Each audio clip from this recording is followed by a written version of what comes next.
just to kind of piggyback off what you guys said, as far as like tips for a healthy relationship. One thing that comes to mind, is 100% respect, because I had that in there, but was building trying to build a friendship with that person that you're trying to be with, right? So if this your girl, I think one thing that a lot of people kind of miss is building that friendship with them first. Let them ride for 6 months to a year. Well, not a year, but some time, 2 years, 3 years. Really know them.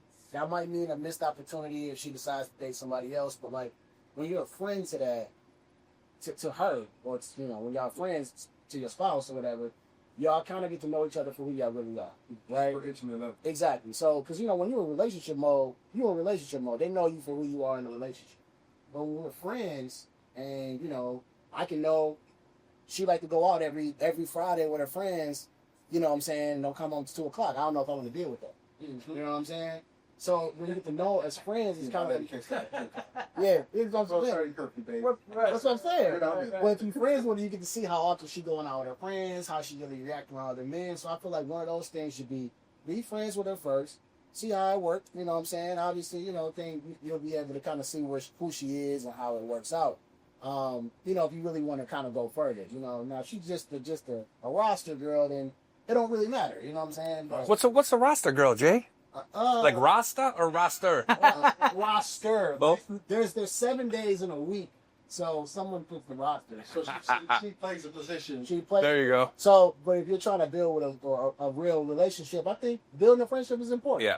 If you want them to be your ride or die, then you got to be their ride or die too. See, I agree with that too. So I think this is actually a very good point too. So I have a little bit of a differing viewpoint on this actually. So for me, because time is the biggest essence that I'm more concerned about. For me in a relationship, because obviously everybody's going to have different priorities and everything, right? So for me, having to court somebody, if I'm going to spend time with them, I don't have the time to beat around the bush and then go on a date and let's go see if we get along. I'm very much so more direct, and not to the point where it's okay, let's go get married on the first date kind of thing. Nothing like that.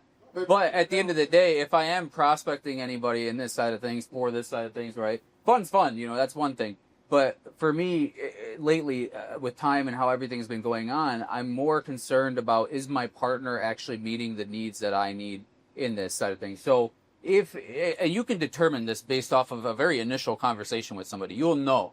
I feel like girls are very good, man. Well, girls are good. Girls are good at throwing in girl, for a little while, but they'll crack eventually. Good, they'll crack. Everything can crack eventually. Yes, that's true. But it depends on your character too. I think that's a big thing, right? What do you really fall back on? Is women your biggest priority at the end of the day, or is your personal ambition the biggest priority? Is your relationship to spirituality the biggest priority? What's your biggest priority at the end of the day? For me personally, it's really maximizing my time on this earth.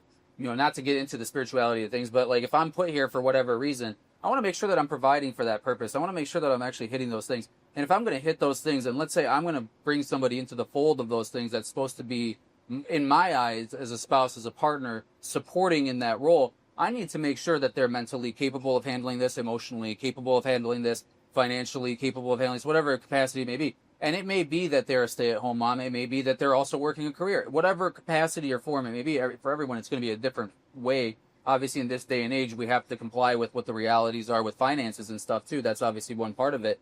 But there's a lot of other things to consider. Is it meeting what my purpose is on this earth? Is this person actually truly in line with my goals? And then vice versa is true. Whatever I'm saying is necessary for myself is equally necessity for that person as well. And I have to be able to provide just as much as I'm willing to ask for myself. So thing is, you can't find true equality necessarily in a relationship with necessary. Are you able to establish your version of equality with that person? Are you able to establish that communication? Are you able to establish that way that you guys are able to have that good cohesive partnership?